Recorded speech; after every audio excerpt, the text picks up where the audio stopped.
Captain Sarah Chen stared at the holographic display floating above her command console, her coffee growing cold in the zero-gravity mug beside her. The bridge of the UES Vigilant hummed with its usual quiet efficiency, officers monitoring deep space sensors and navigation systems as they patrolled the outer rim of human territory. It was supposed to be a routine patrol mission along the Kepler sector, nothing more exciting than checking automated beacons and scanning for asteroid miners who might have wandered too far from designated zones. That was before the signal arrived. "Captain," called Lieutenant Rodriguez from the communications station, his voice carrying an edge that made Sarah's stomach tighten. "I'm picking up something on the emergency frequencies. It's not like anything I've heard before." Sarah floated over to his station, her magnetic boots clicking against the deck plating as she activated them. "Put it through the main speakers." The sound that filled the bridge made everyone stop what they were doing. It wasn't quite human, but it wasn't entirely alien either. The voice crackled through layers of static and distortion, speaking in what sounded like heavily accented English mixed with words that seemed to come from no earthly language. Anyone, please respond. This is Research Station Omega-7. We found them. God help us, we found them and they're coming. The Devourers, they're real, heading for Sol System, estimated arrival, 4 days. Please, someone has to warn Earth, the colonies, they're not ready, none of us are ready for what's coming. The message cut off abruptly, leaving the bridge in stunned silence. Sarah felt the blood drain from her face as the implications hit her. Research Station Omega-7 was one of humanity's most distant outposts, positioned nearly 50 light-years from Earth in the unexplored regions beyond the frontier. If something had destroyed it, something heading toward the heart of human civilization. "Rodriguez, try to re-establish contact," Sarah ordered, her voice steady despite the ice forming in her veins. "Navigation, plot a course for Omega-7's last known coordinates. Maximum burn." "Captain," interrupted Commander James Harrison, her first officer, floating up beside her with a concerned expression. "If this is real, if there really is some kind of threat heading for the Sol System, shouldn't we be returning to Earth to help with preparations?" Sarah shook her head grimly. "We need to know what we're dealing with first. The Vigilant is a scout ship, Harrison. Our job is to gather intelligence and report back.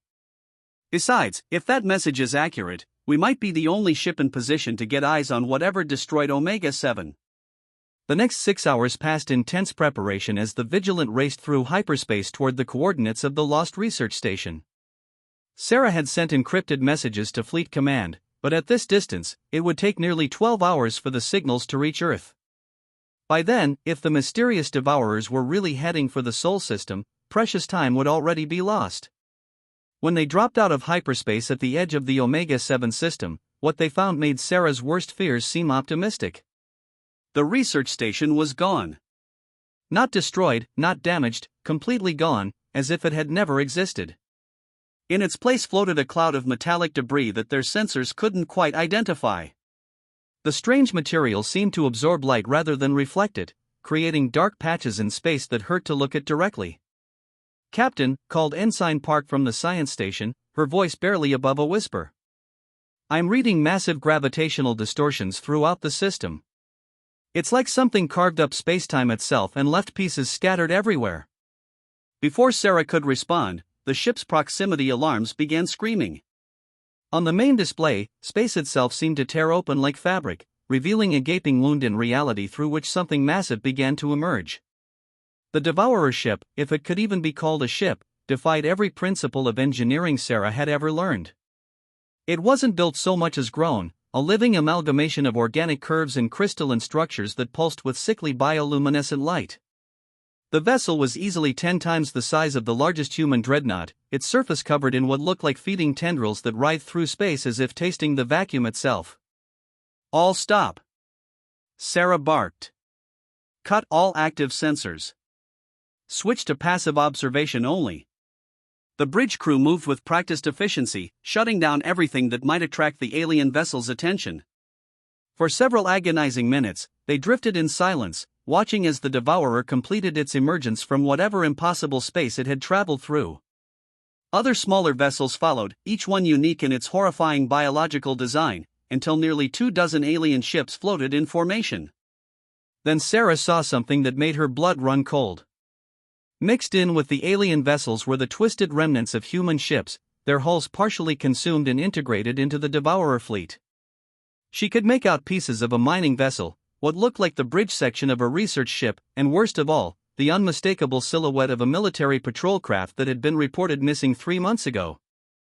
"They're not just destroying our ships," Sarah whispered, more to herself than to her crew. "They're absorbing them, turning them into part of their fleet." As if responding to her words, the largest Devourer vessel began to move, its sensors sweeping across space in a pattern that was clearly searching for something. The smaller ships spread out in a hunting formation, their own sensor sweeps creating an expanding net that would soon encompass the Vigilant's position. "Captain," Rodriguez whispered urgently, "they're about to detect us." Sarah's mind raced through their options. They could try to run, but the Devourers had clearly mastered some form of faster-than-light travel that didn't require the predictable hyperspace routes human ships used. They could try to fight, but the Vigilant was a scout vessel armed with nothing heavier than defensive pulse cannons. Or they could try to hide and hope to gather more intelligence before making their escape. The decision was taken away from her when Ensign Park suddenly gasped. "Captain, I'm reading a massive energy buildup in the alien formation. They're preparing to jump to hyperspace, and the trajectory, oh God, they're heading directly for the Sol system." Sarah didn't hesitate. "Rodriguez, send everything we've recorded back to Fleet Command on the emergency channel. Maximum power, all frequencies. If we don't make it back, at least Earth will have some warning." "Transmission sent, Captain," Rodriguez replied. "But they've detected us. The entire alien fleet is changing course." On the main display, Sarah watched in fascination and terror as the Devourer ships moved with fluid grace, their formation shifting like a school of predatory fish turning toward wounded prey. The lead vessel's surface rippled, and suddenly the space around the Vigilant was filled with energy projectiles that seemed to bend light around them. "Evasive maneuvers," Sarah commanded, gripping her command chair as the ship lurched sideways. "All power to engines. Get us out of here." The Vigilant's pilot, Lieutenant Commander Torres, was one of the best in the fleet, but even his skills were barely enough to keep them alive as the alien weapons carved through space around them. The ship bucked and rolled as near misses sent shockwaves through their shields, and Sarah could hear the groaning of stressed hull plating. "Hyperspace window opening," Torres called out. 10 seconds to jump." A new alarm began blaring as one of the Devourer ships fired something different, not an energy weapon, but what looked like a living projectile that pulsed with its own heartbeat. The organic missile struck their starboard hull just as they entered hyperspace, and Sarah felt the ship shudder in ways that had nothing to do with the jump transition. "Damage report," she demanded as they raced through the swirling tunnel of hyperspace. "Hull breach on Deck 7, came the reply from engineering." "But Captain, that's not the worst part. Whatever hit us, it's still alive. The hull is trying to seal itself, but something is fighting the repair systems." Sarah's blood ran cold. The Devourers hadn't just hit them with a weapon, they'd infected the ship with something. "Security teams to Deck 7. Full hazmat protocols. Do not let whatever that thing is spread through the ship." The next 18 hours of hyperspace travel were a nightmare of constant emergency repairs and containment efforts. The alien organism that had penetrated their hull was unlike anything in human science databases. It seemed part technology, part living tissue, and it was slowly converting sections of the ship's systems to match its own impossible biology. Chief Engineer Martinez reported that they were losing the battle. "Captain, whatever this thing is, it's rewriting our ship at the molecular level. If we don't find a way to stop it, the Vigilant won't be human technology anymore by the time we reach Earth." Sarah made a decision that went against every instinct she had as a ship's captain. "Prepare to jettison Deck 7. Complete separation, emergency bulkheads sealed." "Ma'am, that's 30% of our ship," Harrison protested. "Our weapons, half our engine power, most of our life support redundancy." "Better than arriving at Earth as another Devourer vessel," Sarah replied grimly. "Do it." The explosive separation of Deck 7 left the Vigilant limping through hyperspace on minimal power, but it also freed them from the alien infection. When they finally dropped back into normal space at the edge of the Sol system, Sarah was relieved to see the familiar glow of Earth's sun in the distance. That relief vanished when they saw what was waiting for them. The human fleet had mobilized in response to their warning, but what Sarah saw defied everything she thought she knew about Earth's military capabilities. Instead of the 100 or so ships she expected, space around Earth teemed with thousands of vessels. Massive dreadnoughts that dwarfed anything in the public fleet records hung in formation alongside sleek destroyer squadrons and swarms of fighter craft that moved with inhuman precision. "Captain," Rodriguez said, his voice filled with awe, "I'm receiving a priority communication from Admiral Marcus Kane aboard the flagship Olympus Mons." Sarah felt her heart skip a beat. Admiral Kane had been reported killed in action 5 years ago during a classified mission beyond the frontier. His ship, the Olympus Mons, was supposed to have been destroyed with all hands. "Put him through," she ordered. The holographic display flickered to life, revealing a man Sarah recognized but who looked far older than he should have after 5 years. Admiral Kane's hair had gone completely gray, and his eyes held a weariness that spoke of battles fought in places where no human was supposed to venture. "Captain Shen," Kane said, his voice carrying the weight of authority. "Welcome to humanity's true fleet. I suppose you're wondering how all these ships appeared so quickly. Admiral, with respect, you're supposed to be dead. And this fleet, there are more ships here than exist in all of human space combined." Kane's smile held no humor. "That's what we wanted everyone to believe, Captain. The truth is, we've been preparing for this day for decades. Ever since the first deep space exploration missions started finding evidence of the Devourer's previous hunting grounds." Sarah felt the pieces clicking together in her mind. The missing ships, the classified missions, the research stations that went dark, you've been building a secret fleet. "More than that," Kane replied. "We've been reverse engineering Devourer technology from salvage we've found throughout the galaxy. Every world they've consumed, every civilization they've destroyed, leaves traces. We've learned from their victims' failures and built weapons specifically designed to fight them." On the main display, Sarah could see the impossible fleet continuing to grow as more ships emerged from hidden bases throughout the system. Some of the vessels looked almost human, while others incorporated alien design elements that made her skin crawl. In the center of the formation, the Olympus Mons itself was a massive hybrid construction that seemed to blend human engineering with technologies that belonged to a dozen different species. "Admiral," Sarah said carefully, "exactly how long have you known the Devourers were coming?" Kane's expression darkened. "We've been tracking their movement pattern for 15 years, Captain. They follow a predictable cycle, consuming civilizations in waves across the galaxy.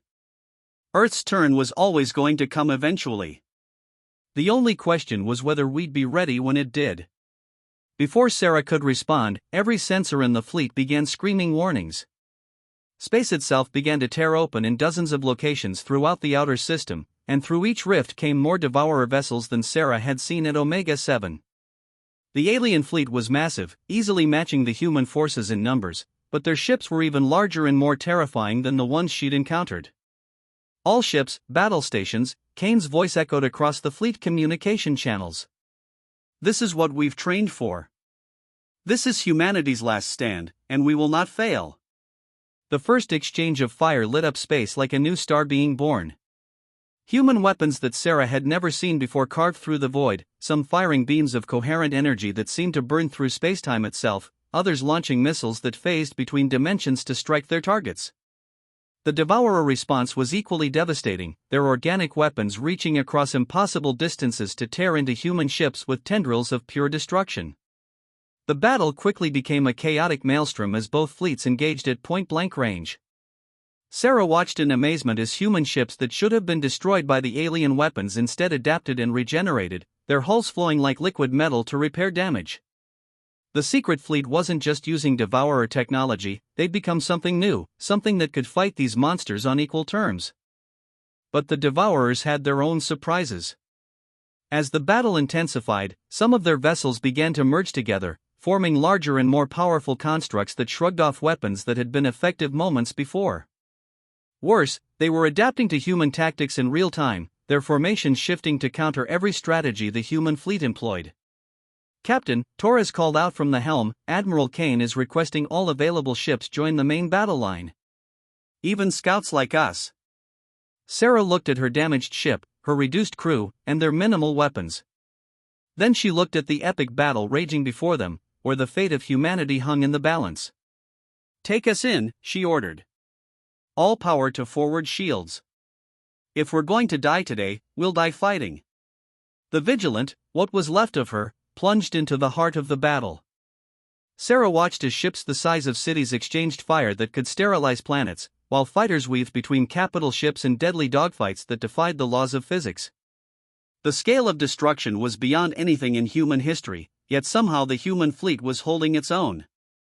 That changed when the Devourer mothership arrived. The vessel that tore through space near Jupiter was so large it had its own gravitational field. Sarah's sensors couldn't even measure its full dimensions. The ship seemed to exist partially in normal space and partially in some other realm that human science couldn't comprehend.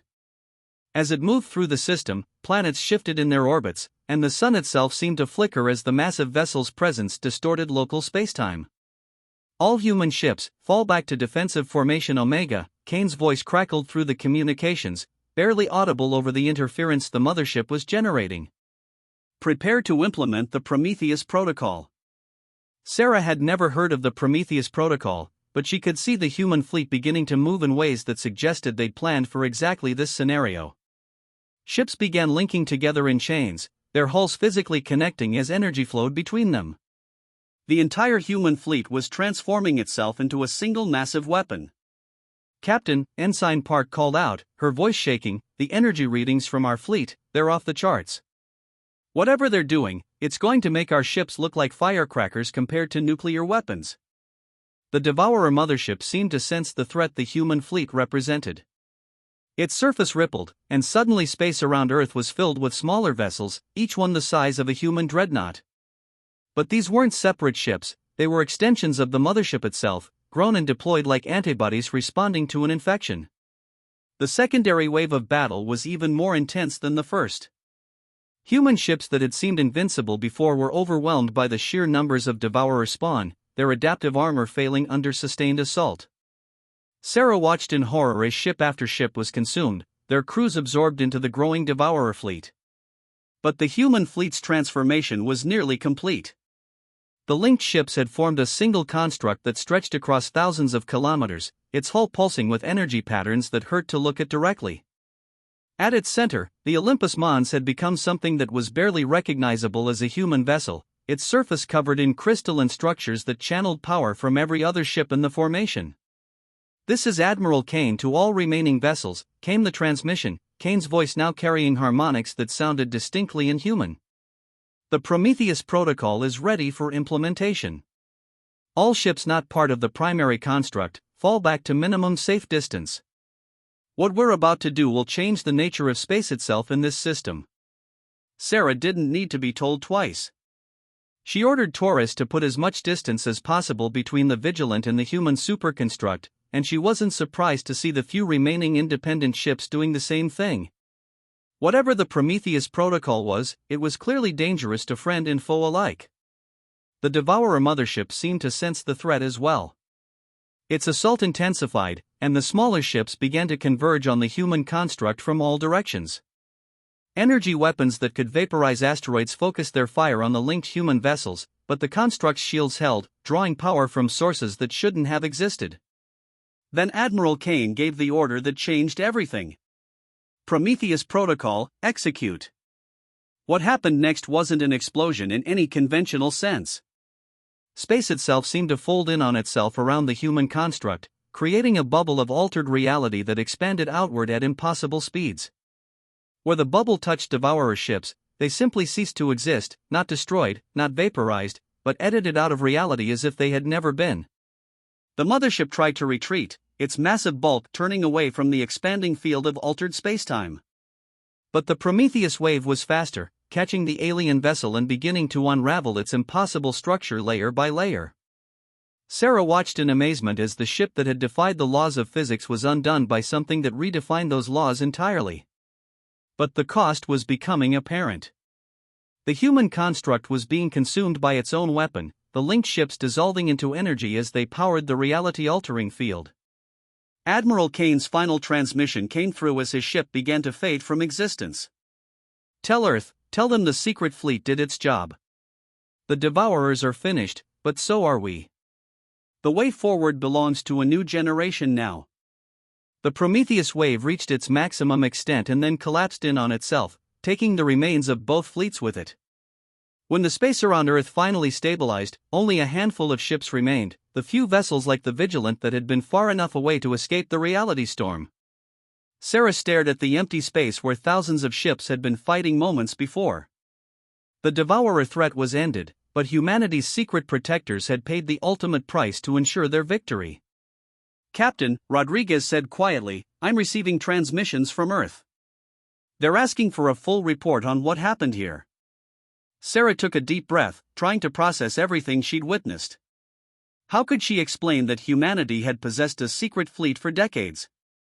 That their government had been preparing for an alien invasion while keeping the population in blissful ignorance? That the price of survival had been the sacrifice of thousands of people who'd volunteered to become something more than human in order to protect their species? "Tell them," Sarah began, then stopped. The truth was too complex, too dangerous for a population that still believed they were alone in a mostly empty galaxy. "Tell them we encountered an unknown alien threat that has been neutralized. Full report to follow after debriefing." As the Vigilant limped toward Earth, Sarah couldn't shake the feeling that this wasn't really an ending at all, but a beginning. The secret fleet was gone, but the technology they'd developed, the knowledge they'd gained, the proof that humanity could stand against cosmic horrors, all of that remained. The distress call from Omega-7 had unleashed humanity's ultimate war fleet, and that fleet had done its job. But in doing so, they'd revealed that Earth's children were capable of becoming something far more than anyone had imagined. The question now was what humanity would choose to become with that knowledge. Sarah looked out at the stars, knowing that somewhere out there, other threats waited in the darkness. But she also knew that when they came, humanity would be ready. They'd proven that they could adapt, that they could sacrifice, that they could become whatever they needed to be to survive. The Devourers were gone, but their legacy lived on in the hybrid technologies and transformed understanding that would guide humanity's future among the stars. The secret fleet had paid the ultimate price, but they'd bought their species something invaluable, the knowledge that no matter what came from the depths of space, Earth's children would not go quietly into the dark. As Earth grew larger on the main display, Sarah began composing her real report, the classified one that would go to the highest levels of government and set humanity on a new path among the stars. The age of innocence was over, but the age of humanity as a true galactic power was just beginning. The distress call that had started everything was just the first note in humanity's new symphony of survival. And Sarah Chen, captain of the wounded but unbroken Vigilant, would help conduct the opening movements of that epic composition. In the distance, Earth's blue marble surface reflected the light of a sun that had almost been consumed by cosmic horrors. But it hadn't been, and it wouldn't be, because when the darkness came calling, humanity had answered with light and fire and the absolute refusal to surrender. The war was over, but the real story was just beginning. 3 weeks after the Battle of Seoul, as historians were already calling it, Sarah Chen stood in the secure briefing room deep beneath the Pentagon. The room was filled with faces she recognized from news broadcasts: the Secretary of Defense, the Chairman of the Joint Chiefs, the Director of Colonial Affairs, and dozens of other high-ranking officials who now had to grapple with the reality that everything they thought they knew about humanity's place in the universe had been a carefully constructed lie. "Captain Chen," said Secretary Morrison, a woman whose political career had been built on transparency and accountability, "your preliminary report raises more questions than it answers. Are you telling us that for 15 years, a shadow organization within our own military has been building a secret fleet using alien technology?" Sarah straightened in her chair, meeting the secretary's gaze directly. "That's exactly what I'm telling you, ma'am. Admiral Kane and his people weren't rogue operators, they were preparing for a threat they knew was coming. Without their sacrifice, Earth would have been consumed just like every other world the Devourers encountered." The room erupted in angry voices as officials argued over the implications. Some demanded investigations into who had authorized the secret program, while others worried about the constitutional crisis of discovering that their own military had been operating independently for over a decade. Through it all, Sarah noticed one man sitting quietly in the corner, an elderly gentleman in a simple black suit who seemed to be taking notes on everything being said. Director Chen of the Colonial Intelligence Service finally called for order. The fact remains that we now possess technology and knowledge that came from this secret program. The question is what we do with it going forward. The technology is too dangerous, argued General Patterson from the Air Force. We saw what the Prometheus protocol did to spacetime in our own system. Jupiter's orbit is still stabilizing from the gravitational distortions. We should destroy everything related to the program and go back to conventional human technology. Sarah couldn't stay silent. With respect, General, that would be suicide. My ship was infected with Devourer biotechnology during our escape from Omega-7. If we hadn't had the hybrid systems the secret fleet developed, we never would have been able to remove the contamination. The universe is full of threats we can't even imagine yet, and pretending we can face them with conventional weapons is just asking to be the next civilization to disappear. The quiet man in the corner finally spoke up, his voice carrying an authority that made everyone else fall silent.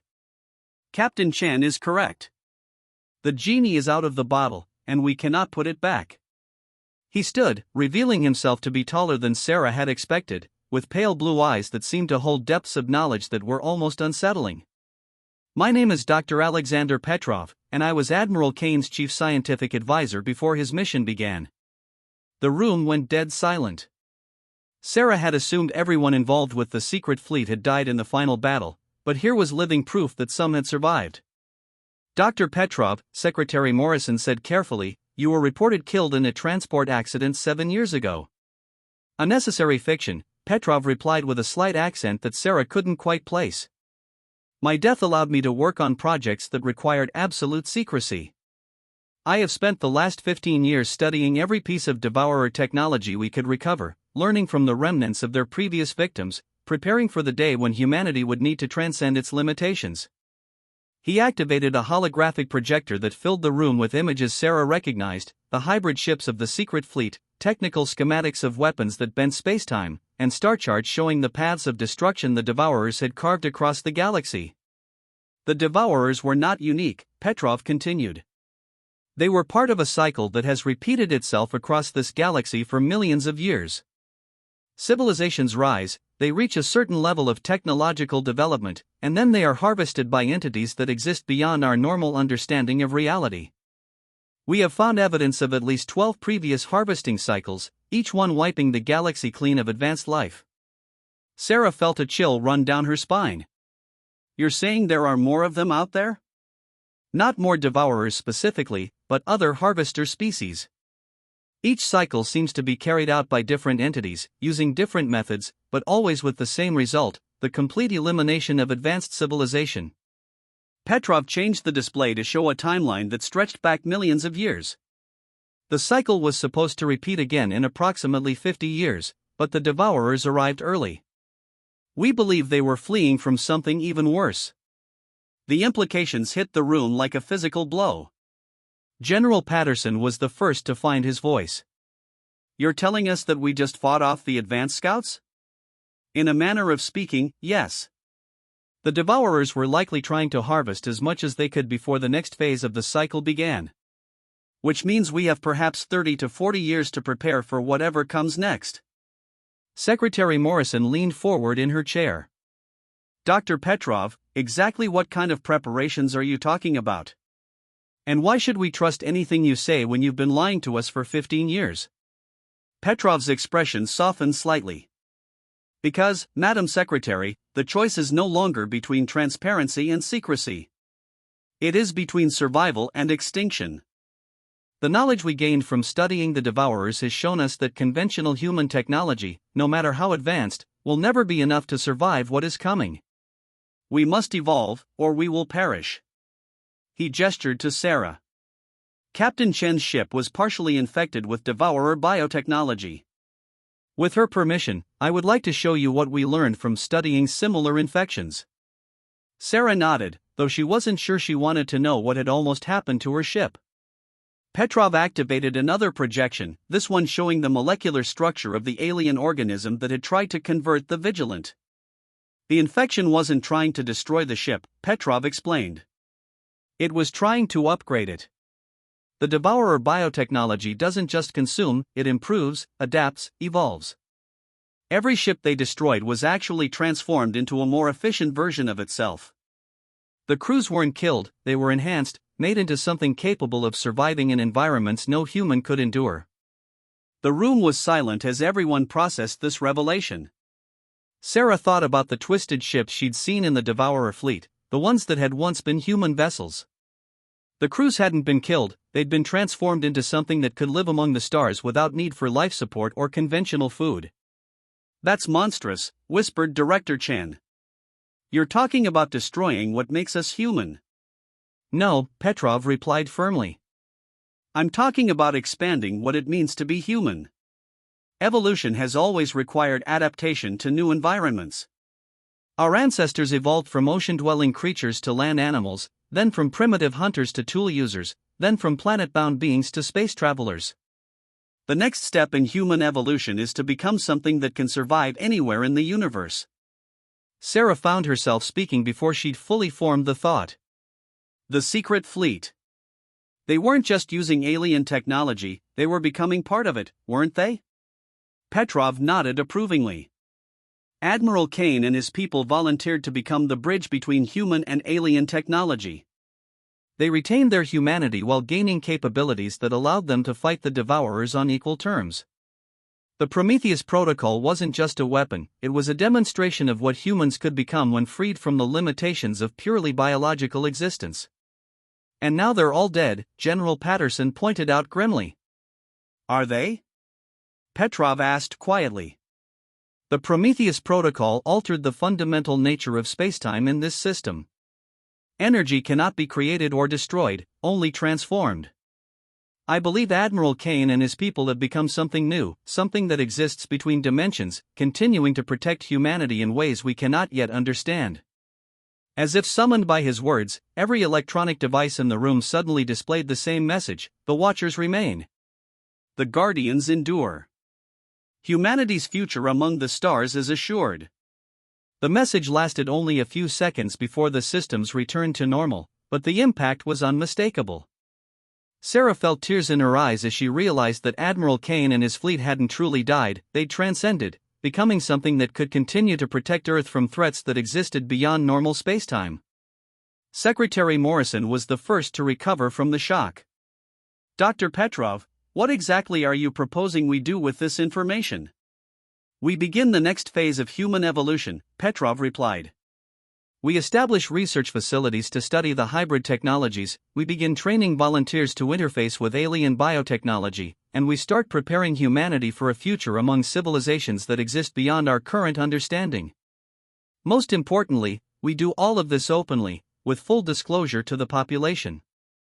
"That would cause worldwide panic," argued General Patterson. "The alternative is worldwide extinction," Petrov countered. "The age of hiding behind comfortable lies is over. Humanity has proven it can rise to meet cosmic challenges, but only if we're honest about what those challenges entail." Sarah stood up, drawing everyone's attention. "I volunteer." "Captain?" Secretary Morrison asked. "For whatever program Dr. Petrov is proposing." "My ship was partially infected with Devourer technology, which means I've already been exposed to their biological systems. If someone needs to be the first test subject for human-alien hybrid technology, it should be me." Petrov smiled for the first time since entering the room. "Captain Chen, I was hoping you would say that. Your experience makes you uniquely qualified to help develop the next generation of human space explorers. But the process will change you in ways we cannot fully predict." "The universe has already changed all of us," Sarah replied. "The question is whether we change with it or get left behind." Over the following months, as Earth slowly came to terms with its new reality, Sarah found herself at the center of humanity's greatest transformation. The hybrid technology program, operating under full government oversight and public scrutiny, began developing new types of spacecraft and life support systems that incorporated lessons learned from the Devourer encounter. Sarah's own transformation was gradual but undeniable. The exposure to alien biotechnology had left microscopic changes in her cellular structure that, when properly guided by Dr. Petrov's research, allowed her to interface directly with hybrid ship systems. She could feel the vessel's condition as if it were part of her own body, navigate through hyperspace using intuition that transcended normal human senses, and survive in environments that would kill ordinary humans. She wasn't becoming less human, she was becoming more than human, while retaining everything that made humanity special. Her compassion, her curiosity, her determination to protect others, all of these qualities remained while her capabilities expanded beyond previous limitations. The first of the new generation hybrid ships, christened the UES Evolution, launched 6 months after the Battle of Seoul with Sarah as its captain. The vessel was a marvel of human and alien engineering, capable of traveling faster than any previous human ship while providing its crew with enhanced abilities that would allow them to explore regions of space that had been previously inaccessible. As the Evolution prepared for its maiden voyage to the galactic core, where ancient ruins of previous civilizations awaited study, Sarah stood on the bridge and marveled at how much had changed since that fateful day when a distress call had unleashed humanity's ultimate war fleet.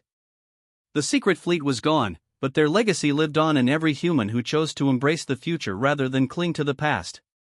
The distress call from Omega-7 had been the end of one chapter in human history and the beginning of another, far grander one. Humanity was no longer alone in the universe, and they were no longer helpless against cosmic threats.